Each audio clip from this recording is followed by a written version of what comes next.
नमस्कार दोस्तों, स्वागत है आप सबका प्रॉपर्टी मित्र में। आज की वीडियो का टॉपिक है कैनरा हाउसिंग लोन स्कीम। तो आज के वीडियो में आपको डिटेल में बताऊंगा कि आप किस तरह से कैनरा बैंक से होम लोन ले सकते हैं। इसके अलावा आपको हमारे चैनल पे प्रॉपर्टी के रिलेटेड बहुत सारे वीडियोस मिल जाएंगे और अगर आप हमारे चैनल पे नए हैं तो चैनल को सब्सक्राइब कर दें, बेल आइकन को दबा दें ताकि आपको हमारे वीडियोस के नोटिफिकेशंस मिलते रहे। तो आइए स्टार्ट करते हैं आज का ये वीडियो।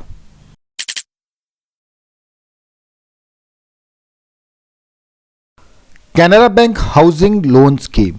दोस्तों, इस लोन स्कीम का पर्पस क्या है? तो आप इस लोन स्कीम के अंडर नया घर परचेज करने के लिए, रेडी बिल्ट हाउस लेने के लिए, कोई फ्लैट परचेज करने चाहते हैं या कोई अंडर कंस्ट्रक्शन फ्लैट है वहाँ पे इन्वेस्ट करना चाहते हैं, या आप साइट खरीदना चाहते हैं, कोई प्लॉट लेना चाहते हैं जिस पे आप अपने घर की कंस्ट्रक्शन करेंगे, तो उसमें आपको जो लोन मिलेगा वो आपकी हाउसिंग लोन एलिजिबिलिटी का जो 60% पार्ट होगा वही आप प्लॉट पे लगा पाएंगे, बाकी के 40% आपका कंस्ट्रक्शन में यूज होगा। फॉर एग्जांपल, अगर आपकी एलिजिबिलिटी टोटल बनती है हाउसिंग लोन की 10 लाख, तो उसमें से 6 लाख आप अपने प्लॉट पे स्पेंड करेंगे, बाकी का 4 लाख जो होगा आपको कंस्ट्रक्शन के लिए यूज करना होगा। और उसके अलावा आप प्लॉट अगर परचेज करते हैं तो उसमें ये क्लॉज रहता है कि आपको विद इन 2 ईयर उसी प्लॉट पे हाउस कंस्ट्रक्ट करना होगा। उसके अलावा अगर आप घर की रेनोवेशन करना चाहते हैं, रिपेयर करना चाहते हैं या कोई और कंस्ट्रक्शन वर्क करना चाहते हैं, अपने एग्जिस्टिंग हाउस में कोई एडिशन, कोई फ्लोर ऐड करना चाहते हैं या फर्निशिंग करना चाहते हैं, या आपने ऑलरेडी कोई होम लोन लिया है उसको टेक ओवर करवाना चाहते हैं कैनरा बैंक से, तो हाउसिंग लोन रिलेटेड आपकी कोई भी रिक्वायरमेंट है उसको पूरा करने के लिए आप कैनरा बैंक से हाउसिंग लोन ले सकते हैं। एलिजिबिलिटी क्राइटेरिया क्या है?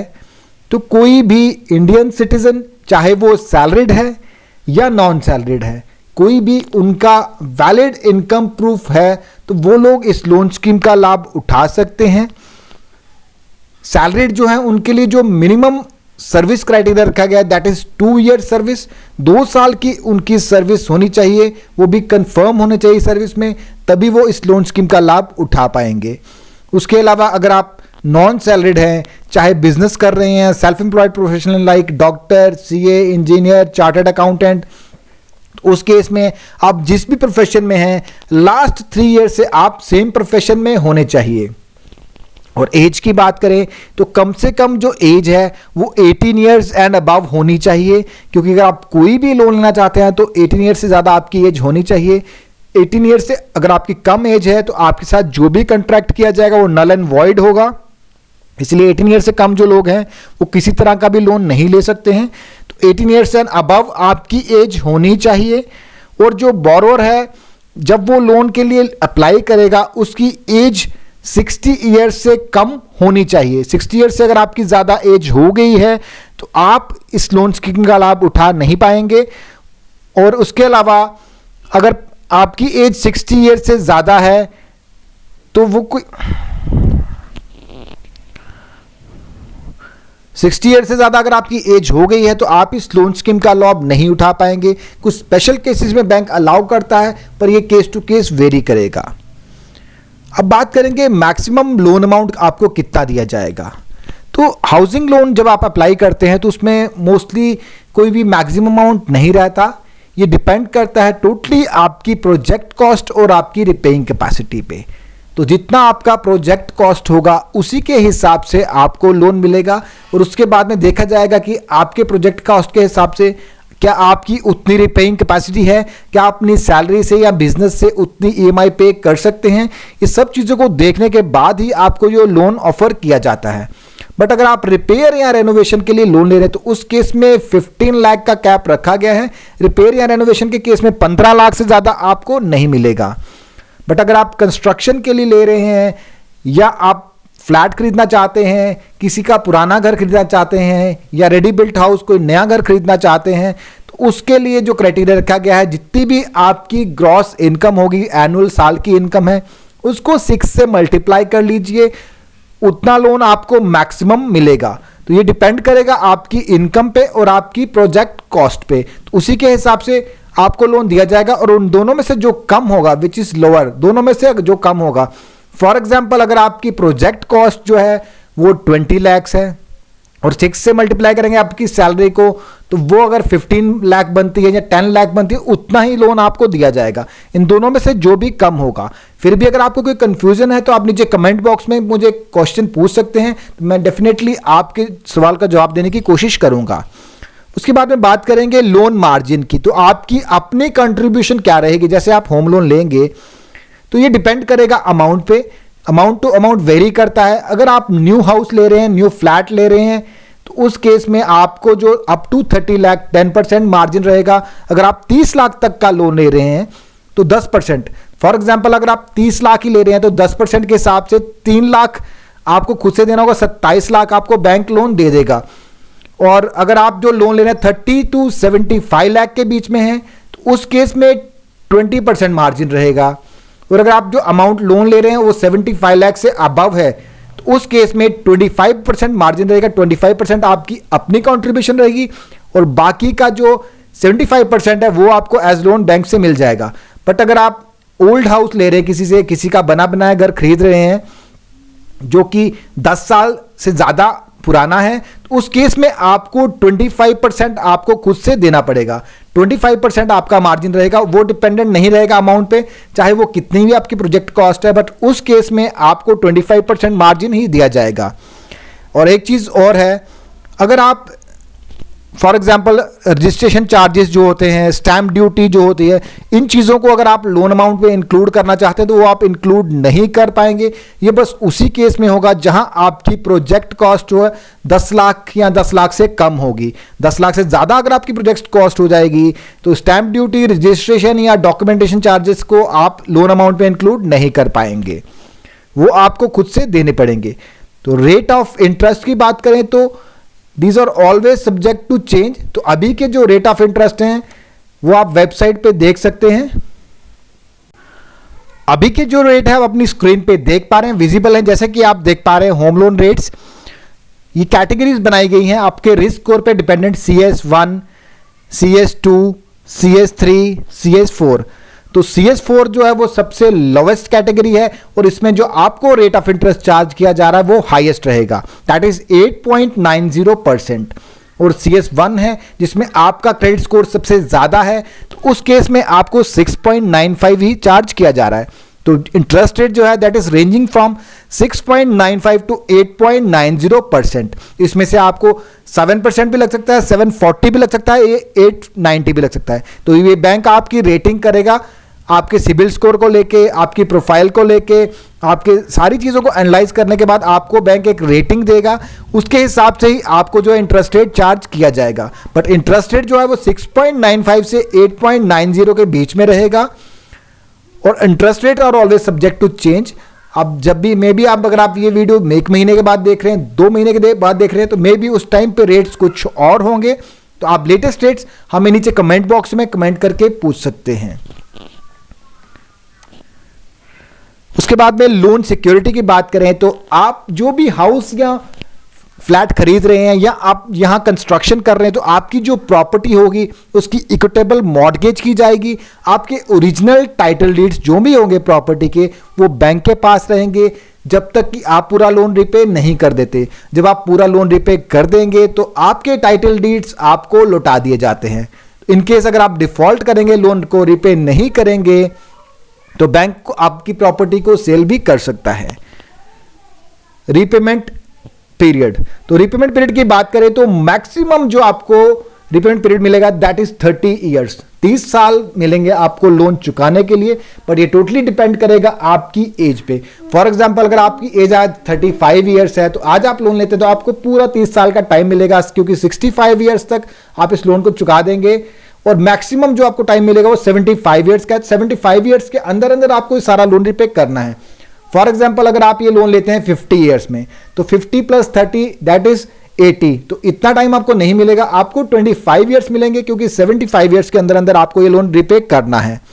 उसके बाद में बात करेंगे मोराटोरियम या हॉलीडे पीरियड की। तो हॉलीडे पीरियड में क्या होता है कि आपको EMI की छूट होती है, आपको प्रिंसिपल रिपेमेंट नहीं करना, आपको जस्ट इंटरेस्ट ही पे करना है उस पीरियड में। तो अगर आप रेडी बिल्ट फ्लैट या हाउस ले रहे हैं उस केस में आपको बस 2 महीने का ही हॉलीडे पीरियड दिया जाएगा।